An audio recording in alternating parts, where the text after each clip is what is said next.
أزواجه وذريته وبارك وسلم تسليما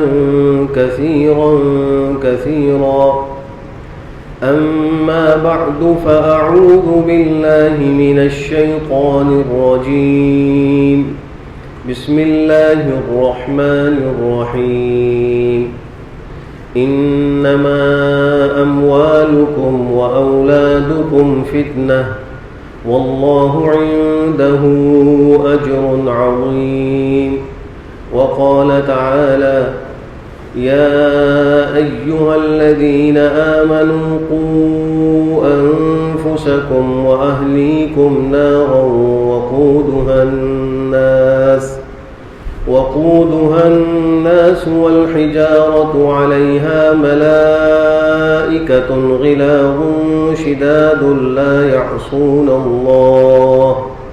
لا يعصون الله ما أمرهم ويفعلون ما يؤمرون صدق الله مولانا العظيم وبلغنا رسوله النبي الكريم ونحن على ذلك من الشاهدين والشاكرين والحمد لله رب العالمين. بزرگان محترم اور برادران عزیز، اللہ سبحانہ و تعالیٰ کی نعمتوں میں ایک عظیم ترین نعمت وہ اولاد کی نعمت ہے. اس کی قدر کا اندازہ اس وقت ہوتا ہے جب کسی کو خدا نخواستہ یہ نعمت نہ ملے تو اس کی زندگی دیکھ کر اندازہ ہوتا ہے کہ اولاد کتنی بڑی نعمت ہے. خود انبیاء کرام علیہم الصلوات و تسلیمات میں سے بہت سے ایسے ہیں کہ انہوں نے بڑھاپے میں اللہ سے اولاد کے لیے دعا مانگی اور بڑی گڑ گڑا کر اور عاجزانہ دعا کی. حضرت ابراہیم علیہ السلام کی دعا مشہور ہے، رب هب لی من الصالحین، اے میرے پروردگار مجھے صالحین میں سے لڑکا عطا فرما، اولاد عطا فرما. اللہ نے بڑھاپے میں ان کی دعا قبول فرمائی، ان کو اولاد نصیب فرمائی. حضرت زکریا علیہ السلام نے جب دیکھا کہ حضرت مریم ان کے لیے جو ایک کمرہ اوپر بنایا گیا تھا اور وہ چھوٹی تھی اور ان کے پاس بے موسم کا پھل آتا تھا تو اس کو دیکھ کر ان کو ہمت ہوئی اور انہوں نے اللہ سے دعا کی، جس کا ذکر قرآن کریم اللہ یوں فرماتے ہیں ہنالک دعا زکریا ربہ قال رب هب لی من لدنک ذریۃ طیبہ انک سمیع الدعاء، کہ میرے پروردگار مجھے بھی پاکیزہ نیک صالح اولاد عطا فرما. تو انبیاء کرام نے بھی اپنے لیے اولاد کی نعمت کا سوال کیا ہے. جس طرح یہ نعمت ہے اسی طرح یہ اولاد کبھی کبھی آزمائش بھی بنتی ہے. قرآن کریم کی جو آیت میں نے ابھی تلاوت کی ہے اس میں اللہ سبحانہ و تعالیٰ نے ارشاد فرمایا کہ انما اموالکم و اولادکم فتنہ، بے شک تمہارے اموال اور تمہاری اولادیں آزمائش ہیں. واللہ عندہ اجر عظیم، اور اللہ کے پاس اجر عظیم ہے.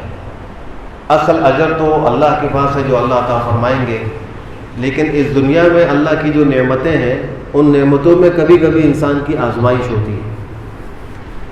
اب اولاد میں جو آزمائش ہے وہ ایک آزمائش یہ ہے کہ ماں باپ ان اولاد کے حقوق کو ادا کرتے ہیں یا نہیں کرتے، یہ آزمائش ہے. جس طریقے سے گزشتہ جمعے ہم نے عرض کیا کہ اولاد پر ماں باپ کے بڑے حق ہیں اور اولاد کے ذمہ لازم ہے کہ ان حقوق کی ادائیگی کا اہتمام کرے، اسی طریقے سے اولاد کے بھی کچھ حقوق ہیں جو ماں باپ پر لازم ہوتے ہیں، ان کو ادا کرنے کی ضرورت ہے. سب سے پہلا حق یہ ہے کہ جب انسان حق زوجیت ادا کرنا چاہتا ہے تو اس سے پہلے اس کو حکم یہ ہے کہ وہ دعا پڑھے، بسم اللہ اللہم جنبنا الشیطان وجنب الشیطان ما رزقتنا. یہ اولاد کا سب سے پہلا حق ہے. ابھی تک اولاد وجود پذیر نہیں ہوئی لیکن اس کے آنے کے اسباب کچھ بن رہے ہیں تو شریعت نے ہمیں دعا سکھلائی کہ ہم وہ دعا کیا کریں. اس دعا کا مفہوم یہ ہے بسم اللہ کے نام سے، اللہم جنبنا الشیطان، اے اللہ ہمیں شیطان سے بچا لیجیے، وجنب الشیطان ما رزقتنا، اور اے اللہ ہمیں جو آپ اولاد نصیب کریں اس کو بھی شیطان سے بچا لیجیے۔ کسی کو عربی میں یاد نہ ہو، اول تو یاد کرنے کا اہتمام کرنا چاہیے، اور ورنہ کم از کم اردو میں تو یہ دعا مانگے اور اس کے بعد حق زوجیت کو ادا کرے۔ حدیث شریف میں فرمایا کہ اگر اس کی اولاد مقدر ہو گئی تو اللہ اس اولاد کو شیطان کے نقصان سے بچا لے گا۔ یہ کتنا بڑا ایک حق ہے اولاد کا جو ماں باپ کے ذمہ ہے، اور اس دعا کے نہ کرنے کی وجہ سے اولاد کے حق میں کوتاہی ہو رہی ہے۔ تو پہلا حق یہ ہے۔ دوسرا حق یہ ہے کہ جب اولاد پیدا ہو جائے تو اس کے کان میں اذان کہی جائے۔ حدیث شریف میں آتا ہے کہ جب حضرت فاطمہ الزہرا رضی اللہ تعالی عنہ کے ہاں حضرت حسن رضی اللہ تعالی عنہ کی ولادت ہوئی تو سرور عالم صلی اللہ تعالی علیہ وآلہ وسلم کو اطلاع ہوئی، آپ کے پاس اس نومولود کو لایا گیا تو آپ نے ان کے کان میں اذان کہی۔ اور اذان دینے کا طریقہ یہ ہے کہ قبلہ رخ کھڑے ہو کر سیدھے کان میں اذان بچے کے اور الٹے کان میں اقامت کہی جائے۔ خلیفہ عادل حضرت عمر ابن عبدالعزیز رحمۃ اللہ علیہ کہ ہاں جب بچے کی ولادت ہوتی تو وہ اس کو گود میں لیتے اور اس کے سیدھے کان میں اذان کہتے اور الٹے کان میں اقامت کہتے۔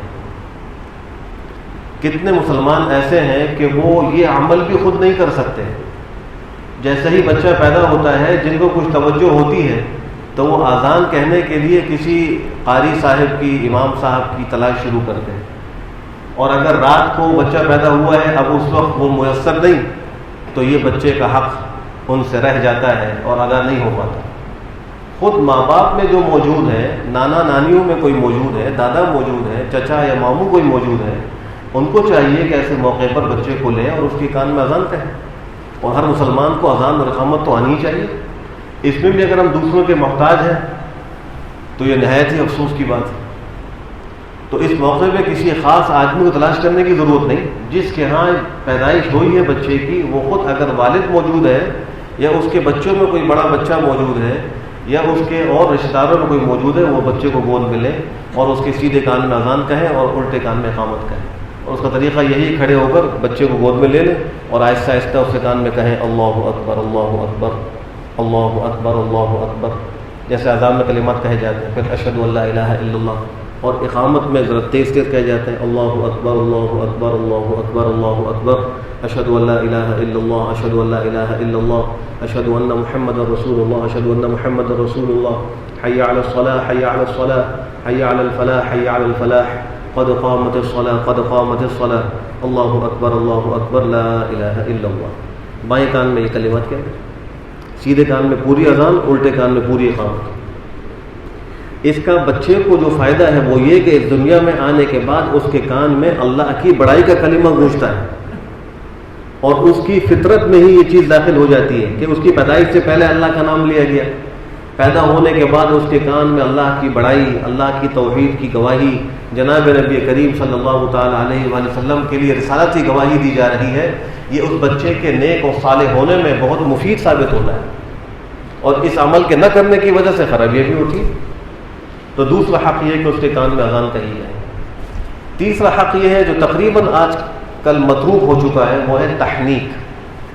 تحنیک کا معنی یہ ہوتا ہے کہ جب بچہ پیدا ہو جائے تو کسی نیک اور صالح شخص کے پاس کوئی میٹھی چیز کھجور وغیرہ لے کے جائے، ان کو بتلائے اور وہ اپنے منہ میں وہ کھجور وغیرہ لے کر اس کو چبائے اور چبا کر وہ اس بچے کو چٹا دیں۔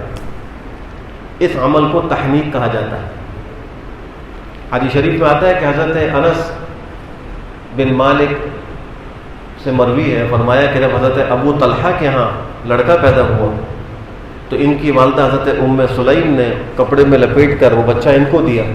حضرت انس بن مالک وہ بچہ لے کر سرکار دو عالم صلی اللہ تعالی علیہ وسلم خدمت میں حاضر ہوئے۔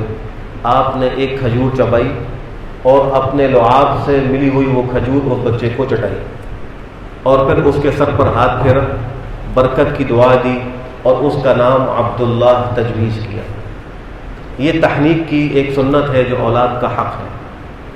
ایسے ہی حضرت ابو موسیٰ اشعری سے مروی ہے کہ ان کے ہاں بیٹا پیدا ہوا، اس کو وہ کپڑے میں لپیٹ کر جناب نبی کریم صلی اللہ علیہ وآلہ وسلم کی خدمت میں لے گئے اور آپ نے ان کو بھی کھجور کھا کر اس بچے کو چٹائی، سر پر ہاتھ پھیرا، برکت کی دعا دی اور اس کا نام ابراہیم تجویز کیا۔ حضرت اسماء بنت ابی بکر رضی اللہ تعالی عنہما، جب آپ نے ہجرت فرمائی تو یہ بھی آپ کے ساتھ ہجرت کر کے وہاں پہنچی۔ ابھی آپ کا قیام قبا میں تھا، آپ مدینہ منورہ تشریف نہیں لے گئے تھے کہ ان کے ہاں بچے کی ولادت ہوئی۔ انہوں نے بھی آپ کی خدمت میں اس بچے کو بھیجا، آپ نے تحنیک فرمائی، کھجور چبا کر اس کو چٹائی، اس کے پیٹ میں سب سے پہلے آپ کا لعاب مبارک داخل ہوا اور اس کے لیے بھی برکت کی دعا کی اور اس کا نام بھی آپ نے عبداللہ تجویز کیا۔ صحابہ کرام تو خود نہایت نیک اور صالح تھے، اور کیسے نیک اور صالح تھے کہ ان کی صلاح اور فلاح کی گواہی تو قرآن کریم میں اللہ دے رہے ہیں۔ اللہ فرماتے ہیں اولئک الذین صدقوا واولئک هم المتقون، یہی لوگ سچے ہیں، یہی متقین ہیں۔ کہیں اللہ فرماتے ہیں اولئک هم المفلحون، کہیں فرماتے ہیں لقد رضی اللہ عن المؤمنین اذ یبایعونک تحت شجرہ، تحقیق اللہ راضی ہو گیا ان مومنوں سے۔ تو ان کی صلاح اور ان سے راضی ہونے کی گواہی تو قرآن کریم میں موجود ہے، لیکن پھر بھی وہ اپنے بچوں کو سرکار دو عالم صلی اللہ علیہ وآلہ وسلم کی خدمت میں بھیجتے تھے اس تحنیک کے حق کو ادا کرنے کے لیے۔ لہذا ہمیں بھی چاہیے جب ہمارے یہاں بچے کی پیدائش ہو جائے تو ہم جس آدمی کو سچا سمجھیں کردار کا، عقیدے اور اخلاق اور اقوال کا، اس کے پاس کھجور لے کر جائیں یا بچے کو لے جائیں اور اس سے جا کے تحنیک کرا دیں۔ اگر بچے کو جانا مشکل ہے تو اس سے وہ کھجور چبوا کر کسی چیز میں رکھ کے لے آئے اور وہ ہلکے سے بچے کے تالو پہ لگا دیں، یہ سنت عمل ہے۔ تو تیسرا حق یہ ہے کہ بچے کی تحنیک کی جائے۔ چوتھا حق یہ ہے کہ اس بچے کا نام رکھا جائے۔ اب نام رکھنے میں یہ بھی اختیار ہے کہ جیسے ہی بچہ پیدا ہو پہلے دن رکھ دیا جائے، اور یہ بھی اختیار ہے کہ پیدائش کے 7ویں دن نام کا اعلان کیا جائے، بلکہ پیدائش سے پہلے بھی نام رکھا جا سکتا ہے۔ قرآن کریم میں حضرت یحییٰ علیہ السلام کی جہاں پیدائش کا ذکر ہے وہاں ان کی پیدائش سے پہلے ہی ان کا نام ذکر کر دیا گیا۔ ان اللہ یبشرک بیحییٰ، اللہ آپ کو خوشخبری دے رہا ہے یحییٰ کی۔ حضرت زکریا کو خطاب ہوا کہ اللہ نے آپ کو خوشخبری دی ہے، اس کا نام یحییٰ ہے، ابھی تک وہ پیدا نہیں ہوئے تھے۔ تو معلوم یہ ہوا کہ بچے کی پیدائش سے پہلے بھی نام رکھا جا سکتا ہے، اور پیدائش جس دن ہو اسی دن بھی نام رکھا جا سکتا ہے۔ میں نے 3 واقعات ابھی ذکر کیے، ان تینوں واقعات میں آپ نے پہلے ہی دن بچے کے نام کا اعلان کر دیا اور بچے کا نام رکھ دیا۔ عبداللہ 2 بچوں کا نام رکھا اور ایک بچے کا نام ابراہیم رکھا، اور 7ویں دن بھی رکھ سکتے ہیں۔ حدیث شریف میں آتا ہے کہ حضرت فاطمہ الزہرا کے صاحبزادے جب پیدا ہوئے تو سرکار دو عالم صلی اللہ تعالیٰ علیہ وسلم نے 7ویں دن ان کا عقیقہ فرمایا اور ان کے نام کا اعلان کیا۔ تو اس سے 7ویں دن بھی نام رکھنے کا جواز معلوم ہو رہا ہے۔ یہ نام رکھنا بھی اولاد کا حق ہے، اور اس میں بھی یہ ضروری ہے کہ نام اچھے اچھے رکھے جائیں۔ حدیث شریف میں آپ نے فرمایا کہ اللہ سبحانہ وتعالیٰ کو سب سے زیادہ محبوب نام عبداللہ ہے، پھر عبد الرحمن۔ احب الاسماء الی اللہ عبداللہ ثم عبد الرحمن، پہلا نام اللہ کو یہی پسند ہے، اس لیے کہ اس میں عبدیت کا اظہار ہے کہ اللہ کا بندہ، اللہ کا غلام۔ اور عبد الرحمن میں رحمان اللہ کا صفتی نام ہے، اس کا معنی بھی یہی ہے کہ رحمان کا بندہ، رحمان کا غلام۔ یہ انبیاء کرام علیہم الصلوات و تسلیمات کے نام پہ بچوں کا نام رکھا جائے، صحابہ کرام کے نام پہ رکھا جائے، اور امت میں جو سلف صالحین علماء اور مجتہدین گزرے ہیں ان کے ناموں پہ رکھا جائے۔ آج ایک وبا لوگوں میں یہ چل پڑی ہے کہ ان کو یونیک نام چاہیے، اور بہت سے ماں باپ اپنے بچوں کے فلمی نام رکھ رہے ہیں، اور وہ اصول کے مطابق نام بھی نہیں ہے۔ ایک مثال دیتا ہوں، عام طور پہ بچوں کا نام آپ سنتے ہیں اقرا۔ یہ اقرا عربی گرامر کے اعتبار سے اسم ہے ہی نہیں، یہ تو امر حاضر فعل ہے، اور فعل بھی واحد مذکر حاضر ہے۔ اس کا عربی کے اعتبار سے معنی یہ ہے کہ تم ایک مت پڑھو، ایک مت کو حکم ہو رہا ہے اقرا، تم پڑھو۔ اب بچی کا نام رکھ دیا اقرا، ایک تو وہ بچی ہے اس کو مذکر کی ضمیر سے خطاب کرنا ٹھیک نہیں، اور دوسرے جو آ رہے ہیں وہ اس کو کہہ رہا ہے کہ تم پڑھو تم پڑھو تم پڑھو۔ اقرا کا معنی ہی ہے۔ تو یہ نام رکھنے میں بھی ایسی بڑی بڑی غلطیاں ہو رہی ہیں۔ اور بہت سی جگہ پر بے معنی مہمل الفاظ سے نام رکھے جاتے ہیں. لہذا اس طریقے کو بھی صحیح کرنے کی ضرورت ہے کہ انبیاء کرام اور صحابہ کرام اور امت کے نیک لوگوں کے ناموں پر بچوں کا نام رکھنا چاہیے، تاکہ جس بچے کا وہ نام ہے اس کا اثر بھی اس پر آئے. نام کا انسان کی طبیعت پر، مزاج پر، اعمال اور عقیدے پر بڑا اثر ہوتا ہے. اگر نام ایسا رکھ دیا جائے جس کا معنی غلط ہو یا جو معنوی اعتبار سے کوئی خاص اہمیت نہ رکھتا ہو تو بچے کی ذات پر، شخصیت پر اثر پڑتا ہے. تو یہ حق ہے کہ چوتھا ماں باپ کے اوپر کہ اولاد کا نام اچھا رکھیں اور صحیح رکھیں. پانچواں حق یہ ہے کہ پیدائش کے بعد اس کا سر مڑوایا جائے، حلق کرایا جائے. حدیث شریف میں آپ نے فرمایا کہ ہر بچہ وہ اپنے عقیقے کے عوض میں گروی رکھا ہوا ہوتا ہے. 7ویں دن اس کے سر کا حلق کیا جائے، جانور ذبح کیے جائیں، اس کے نام کا اعلان کیا جائے. تو جب بچہ پیدا ہو جائے اور جس وقت ممکن ہو آسانی کے ساتھ اس کا سر منڈوا دیا جائے. بہتر یہ ہے کہ 7ویں دن یہ کام کیا جائے، جس دن عقیقہ کرنا مستحب ہے اسی دن اس کا سر بھی منڈوایا جائے. حدیث شریف میں آتا ہے کہ جب حضرت فاطمہ الزہرا کے صاحبزادے پیدا ہوئے تو سرکار دو عالم صلی اللہ تعالی وسلم نے 7ویں دن جب ان کا حلق کرایا تو ان کے بالوں کے عوض میں جس کا وزن اس وقت 1 درہم کے برابر تھا رقم صدقہ کر دی تھی. 1 درہم آج کل کے اعتبار سے 3.06 گرام بنتا ہے چاندی. 3.06 گرام چاندی شرعی 1 درہم کی مقدار ہے. تو بچوں کے سروں پر بال کا وزن مختلف ہوتا ہے، بعضوں کے بال زیادہ ہوتے ہیں، بعضوں کے کم ہوتے ہیں. اندازے سے ان بالوں کے وزن کے برابر چاندی یا اس کی قیمت صدقہ کر دی جائے اور سر بھی مڑوایا جائے. اور اس کا چھٹا حق یہ ہے کہ عقیقہ کیا جائے. عقیقے کے لیے حدیث شریف میں 7واں دن، پھر 14واں دن، پھر 21واں دن ذکر کیا گیا. یعنی اگر ممکن ہے تو سب سے اولا اور افضل یہ ہے کہ 7ویں دن لڑکے کے لیے 2 بکرے یا بکریاں اور لڑکی کے لیے 1 بکرا یا 1 بکری ذبح کر دی جائے. اگر 7ویں دن نہ ہو سکے تو 14ویں دن کیا جائے، اور 14ویں دن نہ ہو سکے تو 21ویں دن کیا جائے.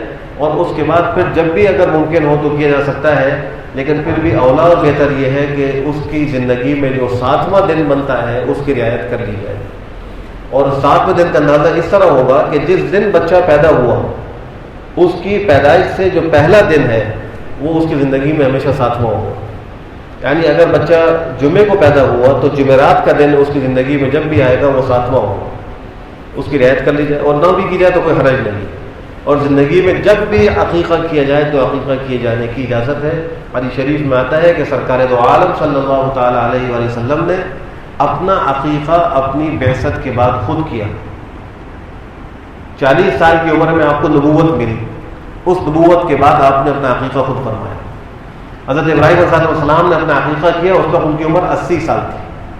80 سال کی عمر میں انہوں نے عقیقہ کیا. تو یہ عقیقہ کرنا بھی ایک سنت عمل ہے، اور اولاد کا یہ حق ہے جس کو اللہ نے طاقت و قدرت دی ہو وہ ضرور عقیقہ کرے، اور ان چیزوں کی بھی رعایت کر لے جہاں تک ممکن ہو. 7ویں دن کی رعایت کر لے. عقیقے کے اندر بہت سے لوگ مسئلہ پوچھتے ہیں کہ اگر لڑکا ہے تو کیا 2 بکرے کرنا ضروری ہے؟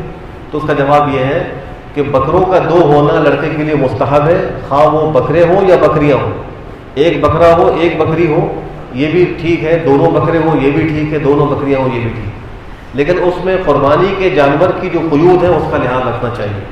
قربانی کا جانور جو ہے وہ جب 1 سال پورے کا بکرا ہو جائے اور اپنے 2 دانت وہ گرا کے نکال لیتا ہے، جس کو 2 دانت عام طور پہ کہا جاتا ہے، اس کی رعایت کر لی جائے. عیبدار نہ ہو، 2 دانت کا ہو، عیبدار نہ ہو، یہ خیال کر لیں. اور بچی کے لیے 1 ہے، چاہے 1 بکرا ہو یا 1 بکری ہو، اس میں بھی کوئی بکرا یا بکری کے اعتبار سے قید نہیں. اسی طریقے سے بڑے جانور کے حصوں میں ایک حصہ عقیقے کی نیت سے کیا جا سکتا ہے. گائے اور بیل وغیرہ میں 7 حصے ہوتے ہیں، اونٹ میں 7 حصے ہیں. تو اگر قربانی کا جانور بھی ہو اور اس میں ایک حصے میں کسی بچے کے عقیقے کی نیت کر لی جائے تو یہ بھی درست ہوتی. 7واں حق یہ ہے کہ بچے کی ختنہ کرائی جائے.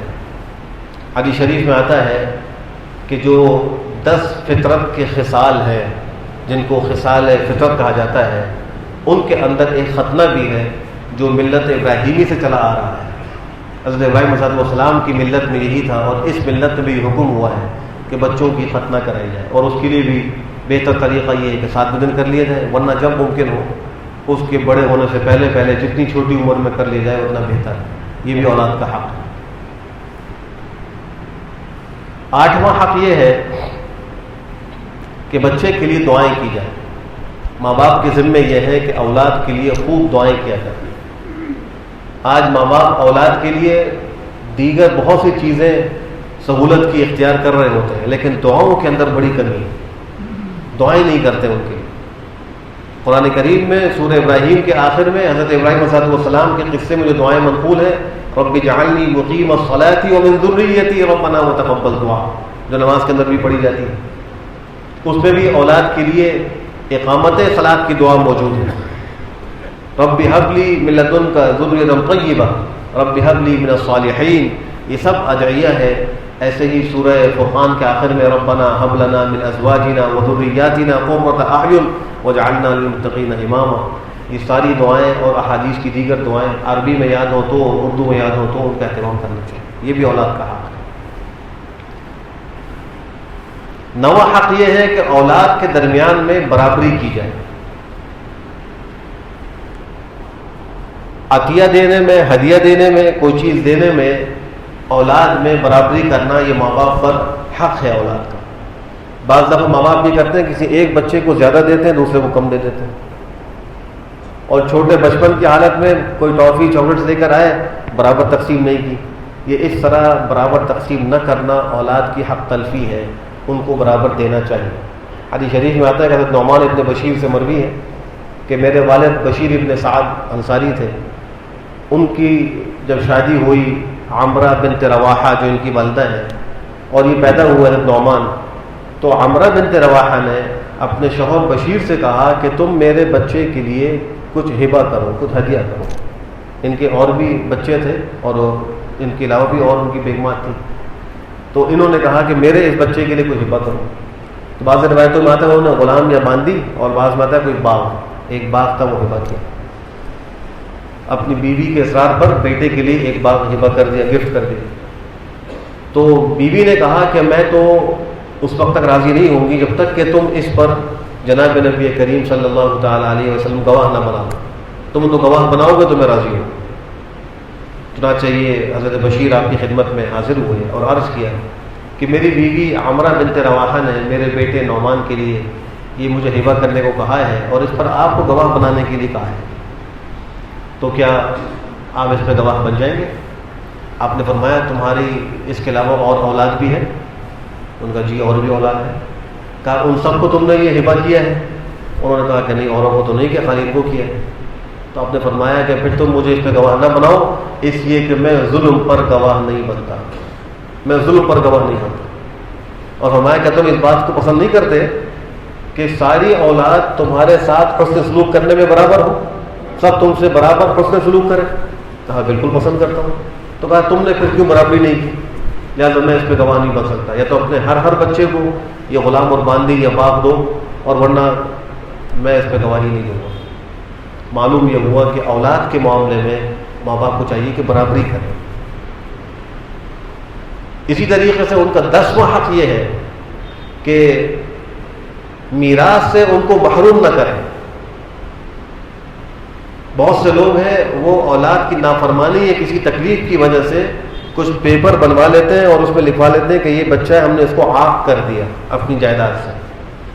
شریعت کے اعتبار سے اس عاق کرنے کی کوئی حیثیت نہیں، چاہے اولاد نافرمان ہو، چاہے کتنی ہی موذی اور ایذا رسانی کرنے والی ہو، لیکن میراث پہ جو اس کا شریعت نے حق مقرر کیا ہے، ماں باپ بھی اس کو ختم نہیں کر سکتے، وہ اس کا حق ہے، وہ دینا ہی دینا ہوگا۔ بہت سے لوگ زندگی میں اپنے اس بچے کو محروم کرنے کے لیے دوسرے بچوں کے نام پر جائیدادیں وہ ٹرانسفر کرا دیتے ہیں اور رجسٹری کرا دیتے ہیں تاکہ یہ بچہ میرا محروم ہو جائے، یہ بھی ظلم ہے۔ اور بہت سے لوگ اس پہ وصیت کر دیتے ہیں۔ اولاد میراث سے کب محروم ہوگی؟ جب نمبر خدا نہ خواستہ اولاد اپنے باپ کو قتل کر ڈالے، تو جو بیٹا قاتل ہوتا ہے شریعت کہتی ہے کہ یہ باپ کا وارث نہیں بن سکتا۔ یا خدا نہ خواستہ اولاد کافر ہو تو کافر جو ہے وہ اپنے مسلمان باپ کا وارث نہیں بن سکتا، جیسے مسلمان باپ کافر بیٹے کے مال کا وارث نہیں بن سکتا۔ اسی طریقے سے اگر خدا نہ خواستہ اولاد غلام ہے یا باپ غلام ہے اولاد آزاد ہے تو ان کے درمیان میں بھی میراث نہیں چلے گی۔ تو یہ کچھ اسباب ہیں جن کی وجہ سے میراث کا حکم منقطع ہوتا ہے۔ باقی اپنی زبان سے کسی وارث بیٹے کو کوئی شخص کہے کہ اس کو میں محروم کرتا ہوں، شرم وہ محروم نہیں ہو سکتا، چاہے وہ قانونی طور پر جتنا مرضی اس پہ جو ہے وہ کاغذات بنا لے، ڈاکومنٹس بنا لے، اس سے کوئی فرق نہیں پڑتا، شریعت کے اعتبار سے وہ بچہ وارث رہے۔ تو یہ بھی اولاد کا حق ہے۔ اولاد کا ایک سب سے بڑا حق یہ ہے کہ ان کی تربیت کی جائے، اور یہ تربیت ان کے بلوغ سے پہلے ہوتی ہے۔ بالغ ہونے کے بعد تو اب وہ خود مکلف ہے، جب تک بچہ نابالغ ہے اس کی تربیت ماں باپ کا حق ہے۔ حدیث شریف میں آتا ہے کہ ایک چھوٹے بچے جناب نبی کریم صلی اللہ علیہ وسلم کے سامنے کھانے میں شریک تھے، اور وہ کھانے کی پلیٹ میں اپنا ہاتھ جب ڈالتے تھے تو ہر طرف ان کا ہاتھ گھومتا تھا، کبھی ادھر سے لقمہ بناتے، کبھی وہاں سے لیتے۔ آپ نے فرمایا کہ اے بیٹے بسم اللہ پڑھو، سیدھے ہاتھ سے کھاؤ، اپنے سامنے سے کھاؤ۔ یہ تربیت ہو رہی ہے، کھانے سے پہلے بسم اللہ پڑھو، اور جب کھانا کھاؤ تو اپنے سامنے سے کھاؤ اور سیدھے ہاتھ سے کھاؤ۔ عام طور پر بچوں کی عادت یہ ہے، اب بچوں کو کیا کہیں، بڑوں کو بھی حال یہ ہے کہ وہ الٹے ہاتھ سے بآسانی کھانا کھا لیں، پانی بھی الٹے ہاتھ سے پی لیتے۔ یہ اسلام کے طریقے کے خلاف، یہ انگریزوں کو دیکھ کر، غیر مسلموں کو دیکھ کر ایک فیشن بن گیا ہے۔ کولڈ ڈرنک ہاتھ میں لیں گے اور الٹے ہاتھ سے پی لیں گے، کھڑے کھڑے پی لیں گے، اور اس کو ایک فیشن سمجھ لیا، اور نوجوان بھی یہ کر رہے ہیں، بوڑھے بھی یہ کر رہے ہیں۔ بچوں کو بھی کہا گیا کہ وَكُلْ بِيَمِينِكَ سَمِّ اللَّهَ وَكُلْ بِيَمِينِكَ وَكُلْ مِمَّا يَلِيكَ، 3 جملے فرمائے، بسم اللہ پڑھ کر کھاؤ، سیدھے ہاتھ سے کھاؤ، اپنے سامنے سے کھاؤ۔ اور بچوں کی تربیت جب ہی ہوگی کہ جب خود ماں باپ جو ہے ان کی تربیت ہو، وہ تہذیب یافتہ ہو۔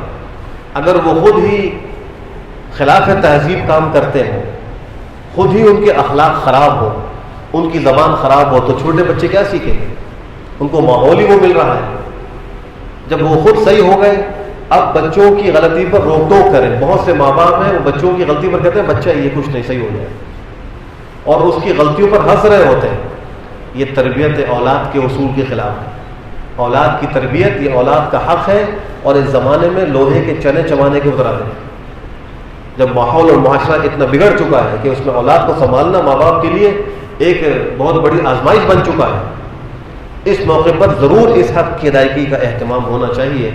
جیسے ہر شخص یہ چاہتا ہے کہ میرے حقوق ادا کیے جائیں، ایسے ہی ہمارے ذمے اپنے ماتحتوں اور اولادوں کے بھی حقوق ہیں۔ اگر معاشرے کا ہر شخص یہ سمجھنے لگے کہ مجھے اپنے اوپر لازم ہونے والے حقوق کو ادا کرنا ہے، اپنے حقوق کا مطالبہ نہیں کرنا، تو معاشرے کی اصلاح ہوتی ہے۔ اختلاف اور غلطی ہوتی ہے وہاں جب ہر شخص یہ کہتا ہے کہ میں اس چیز کا مستحق ہوں، میرا حق ادا نہیں کیا جا رہا، وہ جھگڑتا ہے، وہ کھڑا ہو جاتا ہے۔ لیکن جب وہ یہ فکر کرے گا کہ مجھ پر جو حق لازم ہے میں ان کو ادا کروں، ماں باپ چاہتے ہیں کہ اولاد ہمارا حق ادا کرے، تو اولاد کا بھی جو حق ماں باپ پر ہونا چاہیے کہ وہ اس کو ادا کرے۔ اللہ سبحانہ و تعالی ہم سب کو جملہ حقوق ادا کرنے کی توفیق نصیب فرمائے۔ وآخر دعوانا الحمدللہ۔